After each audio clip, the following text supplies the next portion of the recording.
କେମିତି ହାତ ହଲେଇବ?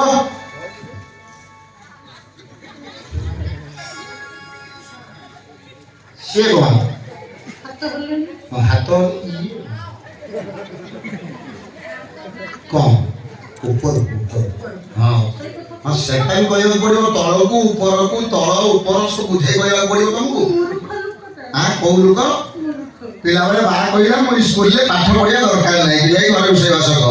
ହଁ ଆଉ ଛୁଆ ଜନ୍ମ କରି ସେଗୁଡା ଖେଳିବ, ଜୀବନ ସେମିତି ବିତିଯିବ। କହିଲା ଉପର ହାତ ହଁ ବାସ୍। ଆଉ ଯୋଉଠି ଅଧିକ ଲୋକ ଦେଖିବ ସେଠି ଏମିତି ହାତ ଯୋଡ଼ିକି ଛିଡା ହବ, ଏମିତି କେମିତି ସେଇଟା ମୁଁ ଜାଣିଛି। ଜାଣିଛଟି? ଆଚ୍ଛା କରି ଦେଖିବ, କିଛି କାମ ତ ଜାଣିଛ। କଣ ହେଲା? ହେଲା କଣ ଶୁଭୁଛି? କଣ ହେଲା? ହେଲା କଣ? ଉଠି ପଡ଼। କଣ ହେଲା? କଣ ତଳେ କଣ ହେଲା? ଯୋଉଠି ଗୁରୁଜନ ଲୋକ ଦେଖିବୁ ସେଠି ଚପଲ ଖୋଲିଦବୁ ଆଉ ଫେକିଦବୁ। ନା ଭୁଲ କହିଦେଇଛ। ଚପଲ ଖୋଲିଦବୁ ଟୋଟାଲ ପେଟେଇଯିବ। କେତେ ଶୀଘ୍ର ପେଟେଇ ଆପଣ ଜୋତା ଖୋଲି ପେଟେଇଯିବ। ସରପଞ୍ଚ ହେଲନ୍ତି ସିଧା ମୋ ସେଠି ଯାଇ କରୁଛ।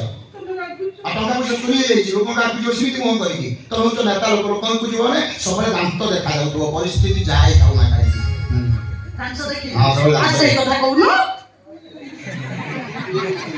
କଣ ଭଗବାନ 32ଟା ଯାକ ଦେଇଛନ୍ତି ବୋଲି 32ଟା ଯାକ ଦେଖେଇଦବ?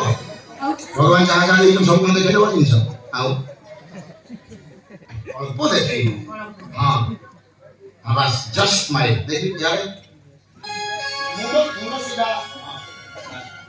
ପୁଣି ମକା ଲାଗେନି ତମ ମକା ଯାଉଛି ସିଧା କର। ହଁ ବାସ୍ ଯାହା ଯାହା ସବୁ ବୁଝେଇ କହିଲି ସବୁ କଥା ମନେ ରହିଲା। ସବୁ କଥା ସମୟ ହେଇଗଲା। ହଁ ହେଇଟି କୋଉଠି ତମକୁ କହୁଛି ବା।